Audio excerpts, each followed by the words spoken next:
ಆಳಂದ ಕ್ಷೇತ್ರ ಮತಗಳ್ಳತನಕ್ಕೆ ಸಂಬಂಧಪಟ್ಟಂತೆ ದಿನಕ್ಕೊಂದು ರಹಸ್ಯ ಬಯಲಾಗ್ತಾ ಇದೆ. ವೋಟ್ ಚೋರಿಯ ಕಹಾನಿ ದಿನಕ್ಕೊಂದು ತಿರುವು ಪಡ್ಕೊಳ್ತಾ ಇದೆ. ಆಳಂದದಲ್ಲಿ ವೋಟ್ ಚೋರಿ ಆರೋಪಕ್ಕೆ ಸಂಬಂಧಪಟ್ಟಂತೆ ತನಿಖೆ ನಡೀತಾ ಇದೆಯಲ್ಲ, SIT ನಡೆಸ್ತಾ ಇರುವಂತಹ ತನಿಖೆ. ಈ ಸಂದರ್ಭದಲ್ಲಿ ಗೋಲ್ಮಾಲ್ ಆಗಿರೋದು ಬಯಲಾಗಿದೆ. ನೋಡಿ, ಮತಗಳ್ಳತನಕ್ಕೆ ಪಕ್ಕಾ ಪ್ಲಾನ್ ಮಾಡಿತ್ತು ಈ ಗ್ಯಾಂಗ್ ಅಂತ. ಸುಮಾರು 100ಕ್ಕೂ ಹೆಚ್ಚು ಸಿಮ್ಗಳನ್ನ ಖರೀದಿಸಿದಂತ ಈ ಗ್ಯಾಂಗ್ನವರು ಕೋಳಿ ಫಾರ್ಮ್ನ ಕೆಲಸಗಾರರ ನಂಬರ್ ಅನ್ನ ದುರ್ಬಳಕೆ ಮಾಡ್ಕೊಂಡಿದ್ದಾರೆ ಅಂತ. ಆಳಂದ ಸುತ್ತಲಿನ ಕೋಳಿ ಫಾರ್ಮ್ನ ಕೆಲಸಗಾರರು ಯಾರು ಇರ್ತಾರಲ್ಲ, ಅವರ ಒಂದು ನಂಬರ್ಗಳನ್ನೆಲ್ಲವನ್ನು ಕೂಡ ಇವರು ದುರುಪಯೋಗ ಪಡಿಸ್ಕೊಂಡಿದ್ದಾರೆ. ಮತದಾರರ ಪಟ್ಟಿಯಿಂದ ವೋಟ್ಗಳನ್ನ ಅಥವಾ ಮತದಾರರ ಹೆಸರುಗಳನ್ನ ಡಿಲೀಟ್ ಮಾಡೋದಕ್ಕೆ ಸ್ಕೆಚ್ ಹಾಕಿದ್ರು. ವೋಟ್ ಡಿಲೀಟ್ಗೆ ಪಕ್ಕಾ ಪ್ಲಾನ್ ಮಾಡಿಕೊಂಡು ಹೊಸ ಹೊಸ ಸಿಮ್ಗಳನ್ನ ತಗೊಂಡು ಇವ್ರ ಹೆಸರುಗಳ ಮೇಲೆ ಪ್ಲಾನ್ ಮಾಡಿ ಇದೆಲ್ಲ ಮಾಡಿದ್ದಾರೆ ಅನ್ನುವಂಥದ್ದನ್ನ ಈಗ SIT ತನ್ನ ತನಿಖೆಯ ಸಂದರ್ಭದಲ್ಲಿ ಬಯಲಿಗೆಳೆದಿದೆ. ಈ ಹಿಂದೆ ಕೆಲವೊಂದಷ್ಟು ಡಾಕ್ಯುಮೆಂಟ್ಸ್ಗಳು ಅಲ್ಲಲ್ಲಿ ಸುಟ್ಟು ಹಾಕಿರೋದು, ಈ ಮತದಾರರ ಪಟ್ಟಿ ಅದೆಲ್ಲವನ್ನೂ ಕೂಡ ರಿಕವರ್ ಮಾಡಿದ್ದಾರೆ. ಈಗ ಅದನ್ನ ಪರಿಶೀಲನೆ ಮಾಡಿದಂತಹ ಸಂದರ್ಭದಲ್ಲಿ ಅಧಿಕಾರಿಗಳಿಗೆ ಒಂದಷ್ಟು ವಿಚಾರಗಳು ಗೊತ್ತಾಗಿದೆ, ಹೇಗೆ ಗೋಲ್ಮಾಲ್ ನಡೆದಿದೆ ಅಂತೇಳಿ. ಈ ಹಿಂದೆ ರಾಹುಲ್ ಗಾಂಧಿ ದೊಡ್ಡದಾದಂಥ ಒಂದು ಅಭಿಯಾನವನ್ನು ಶುರು ಮಾಡಿದ್ರು ಈ ಮತಗಳ್ಳತನಕ್ಕೆ ಸಂಬಂಧಪಟ್ಟಂತೆ. ಅದರ ಮುಂದುವರೆದ ಭಾಗವಾಗಿ SIT ತನಿಖೆಯನ್ನು ಏನ್ ಮಾಡ್ತಾ ಇದೆಯಲ್ಲ, 6018 ಮತಗಳ್ಳತನಕ್ಕೆ ಯತ್ನ ಮಾಡಿದರೆ ಖದೀಮರು ಅಂತ ಮೊಹಮ್ಮದ್ ಅಶ್ವಾಕ್ ಅವರ ನೇತೃತ್ವದಲ್ಲಿ ಮತಗಳ್ಳತನ ಆಯ್ತಾ? ಹಾಗಾದ್ರೆ ಸದ್ಯ 20ಕ್ಕೂ ಹೆಚ್ಚು ಮಂದಿಯನ್ನ ತೀವ್ರ ವಿಚಾರಣೆಗೆ ಒಳಪಡಿಸಿದ್ದಾರೆ. ಇಂಚಿಂಚು ಮಾಹಿತಿಯನ್ನ ಕಲೆ ಹಾಕ್ತಾ ಇದೆ SIT.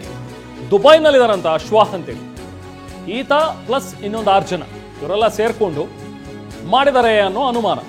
ಅಶ್ವಾಕ್ಗೆ ಹಾಗಾದ್ರೆ ಡೀಲ್ ಕೊಟ್ಟಿದ್ಯಾರು, ಯಾರ ಹತ್ರ ಸುಪಾರಿ ಪಡೆದು ಇವರೆಲ್ಲರೂ ಈ ರೀತಿಯಾಗಿ ಮಾಡಿದ್ದಾರೆ ಅನ್ನುವಂಥದ್ರ ಬಗ್ಗೆನೂ ಕೂಡ ವಿಚಾರಣೆಯನ್ನ ಮಾಡ್ತಾ ಇದ್ದಾರೆ. ಸದ್ಯಕ್ಕೆ ಅಶ್ವಾಕ್ ಬಗ್ಗೆ ಸಿಕ್ಕಿರುವಂತಹ ಡೀಟೇಲ್ಸ್ ಅಂದ್ರೆ ಆತ ದುಬೈನಲ್ಲಿದ್ದಾನೆ ಅಂತ. ಈ ಮೊಹಮ್ಮದ್ ಅಶ್ವಾಕ್ಗೆ ಡೀಲ್ ಹಾಗಾದ್ರೆ ಯಾರು ಕೊಟ್ಟರು, ಡೀಲ್ ಪಡೆದು ಇವರೆಲ್ಲರೂ ಕೂಡ ಈ ಥರದ ಕೆಲಸಕ್ಕೆ ಮುಂದಾಗಿದ್ರ ಅನ್ನುವಂಥದ್ರ ಬಗ್ಗೆನೂ ಕೂಡ ಈಗ ಮಾಹಿತಿಯನ್ನು ಕಲೆ ಹಾಕಲಾಗ್ತಾ ಇದೆ. ಸೊ ಬಹುಶಃ ಈ 6 ಮಂದಿಯನ್ನ ಅರೆಸ್ಟ್ ಮಾಡುವಂಥ ಸಾಧ್ಯತೆಗಳು ಕೂಡ ಇವೆ. ಈಗ ನೋಡಿ, ಆ ದೃಶ್ಯಗಳಲ್ಲಿ ನೀವೇನು ನೋಡ್ತಿದ್ರೆ, ಈ ಹಿಂದಿನ ದೃಶ್ಯಗಳದು ಯಾವಾಗ SIT ತನಿಖೆಯನ್ನು ಚುರುಕುಗೊಳಿಸಿತು, ಕೆಲವೊಂದಷ್ಟು ಜನರ ಮನೆ ಮೇಲೆ ರೇಡ್ ಆಯಿತು, ಮಾಜಿ ಶಾಸಕರುಗಳ ಮನೆ ಮೇಲೆಲ್ಲವೂ ಕೂಡ ರೇಡ್ ಮಾಡಿದಂಥ ಸಂದರ್ಭದಲ್ಲಿ ಮತದಾರರ ಪಟ್ಟಿಯನ್ನು ಅದೇ ದಿನ ಅಲ್ಲೆಲ್ಲೂ ತಗೊಂಡು ಹೋಗಿ ಸುಟ್ಟಾಕಿದ್ರು. SIT ದಾಳಿ ವೇಳೆ ಸ್ಫೋಟಕ ಮಾಹಿತಿ ಬಯಲಾಗ್ತಾ ಇದೆ. ಸುಮಾರು 12,000 ವೋಟ್ಗಳನ್ನು ಡಿಲೀಟ್ ಮಾಡೋದಕ್ಕೆ ಪ್ಲಾನ್ ಆಗಿತ್ತು ಅಂತ. ಮತಗಳ್ಳತನಕ್ಕೆ ಬಾರ್ನಿಂದ ಬಂದಿತ್ತ ಹಣ, ಯಾರ್ದದು ಬಾರು? ಬಾರ್ ಸಿಬ್ಬಂದಿಯಿಂದ ಲಕ್ಷ ಲಕ್ಷ ಹಣ ವರ್ಗಾವಣೆಯಾಗಿದೆ. ಕಲಬುರಗಿ CA ಮೂಲಕ ಅಶ್ಫಾಕ್ಗೆ ವರ್ಗಾವಣೆಯಾಗಿದೆ ಅನ್ನುವಂಥ ವಿಚಾರ. ಹಾಗಾದ್ರೆ ಆ ಕಲಬುರಗಿಯಲ್ಲಿರುವಂಥ CA ಯಾರು? ಈ ಅಶ್ಫಾಕ್ನ ಬ್ಯಾಂಕ್ ಖಾತೆಗೆ ಯಾಕೆ ಹಣವನ್ನ ಹಾಕಿದ್ರು? ಇದೆಲ್ಲದ್ರ ಬಗ್ಗೆನೂ ಕೂಡ ಈಗ SIT ತನಿಖೆಯನ್ನು ಚುರುಕುಗೊಳಿಸಿದೆ. ಮತ್ತಷ್ಟು ಡೀಟೇಲ್ಸ್ ನಾವು ಪ್ರತಿನಿಧಿ ದತ್ತಾತ್ರೇಯ ಪಾಟೀಲ್ ನೀಡ್ತಾರೆ. ದತ್ತಾತ್ರೇಯ, ಈಗ ತನಿಖೆಯನ್ನು ಚುರುಕುಗೊಳಿಸಿರುವಂತಹ SITಗೆ ಏನೆಲ್ಲ ವಿಚಾರಗಳು ಬಯಲಾಗ್ತಾ ಇವೆ? ಹೇಗೆ ಪ್ಲಾನ್ ಮಾಡಿದ್ರು? ಒಂದ್ ಕಡೆ ಸಿಮ್ ಖರೀದಿ ಮಾಡೋದು, ಇನ್ನೊಂದ್ ಕಡೆ ಈ ಹಣದ ವಹಿವಾಟು, ಈ ಅಶ್ಫಾಕ್ ಯಾರು, ಈತನಿಗೆ ಯಾರು ಡೀಲ್ ಕೊಟ್ಟಿದ್ರು, ಏನ್ ಮಾಹಿತಿ ಸಿಗ್ತಾ ಇದೆ ದತ್ತಾತ್ರೇಯ?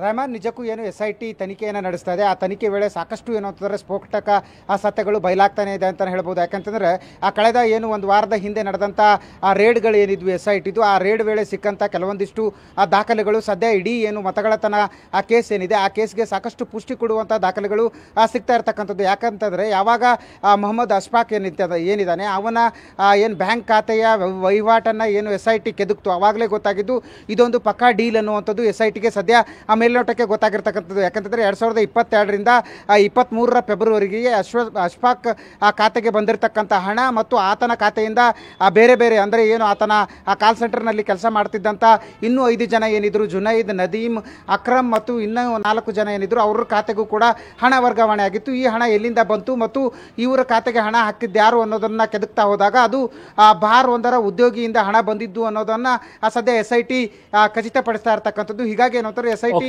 ಬಹಳ ವೇಗವಾಗಿ ಮತ್ತು ನಿಖರವಾಗಿ ತನಿಖೆಯನ್ನು ನಡೆಸ್ತಾ ಇದೆ. ಯಾಕಂತಂದ್ರೆ ರಾಷ್ಟ್ರ ಮಟ್ಟದಲ್ಲಿ ಇದೊಂದು ದೊಡ್ಡ ಸಂಚಲನವನ್ನು ಸೃಷ್ಟಿ ಮಾಡಿತ್ತು ಮತಗಳ್ಳತನ ಕೇಸ್. ಆ ಕೇಸನ್ನು ಲಾಜಿಕಲ್ ಎಂಡ್ಗೆ ತೆಗೆದುಕೊಂಡು ಹೋಗಬೇಕು ಅನ್ನೋಂಥ ನಿಟ್ಟಿನಲ್ಲಿ SIT ಸಾಕಷ್ಟು ಚುರುಕಾಗಿ ಕೆಲಸ ಮಾಡ್ತಿರ್ತಕ್ಕಂಥದ್ದು ಮತ್ತು ಆಲ್ಮೋಸ್ಟ್ ಅಂತಂದ್ರೆ ರೇಡ್ಗಳನ್ನು 90% ಮುಗಿಸಿದೆ ಅನ್ನುವಂಥದ್ದು ಕೂಡ ಗೊತ್ತಾಗ್ತಾ ಇದೆ. ಇನ್ನೇನಿದ್ರು ಸದ್ಯ ಆ ತನಿಖೆ ಬಾಕಿ ಉಳಿದಿರ್ತಕ್ಕಂಥದ್ದು. ಹೀಗಾಗಿ ಏನು ಅಂತಾರೆ ಮೊಹಮ್ಮದ್ ಅಶ್ಫಾಕ್ ಜೊತೆ ಏನು ಕೆಲಸ ಮಾಡಿದ್ರು ಆ 6 ಜನರನ್ನು ಕೂಡ ಬಂಧಿಸುವಂಥ ಸಾಧ್ಯತೆ ಕೂಡ ಹೆಚ್ಚಾಗಿರ್ತಕ್ಕಂಥದ್ದು. ಯಾಕೆಂತಂದರೆ ಈಗಾಗಲೇ ಸಾಕಷ್ಟು ಎವಿಡೆನ್ಸ್ಗಳು SITಗೆ ಸಿಕ್ಕಿರ್ತಕ್ಕಂಥದ್ದು. ಒಂದು ಕಡೆ ಬ್ಯಾಂಕ್ ಖಾತೆ ವ್ಯವಹಾರ ಆಗಿರ್ಬೋದು, ಇನ್ನೊಂದು ಕಡೆ ಏನು ಅಂತಂದರೆ ಇವರು ಏನು 2018 ಮತಗಳನ್ನು ಮತದಾರರ ಪಟ್ಟಿಯಿಂದ ಡಿಲೀಟ್ ಮಾಡೋಕ್ಕೆ ಬಳಸಿದಂಥ ತಂತ್ರಗಳು, ಅಂದರೆ ಏನು ಆ ಕೋಳಿ ಫಾರ್ಮ್ನ ಏನು ಕೆಲಸಗಾರರಾಗಿರ್ಬೋದು Okay, ಮತ್ತು Dattatreya. 100 okay, thank you Dattatreya.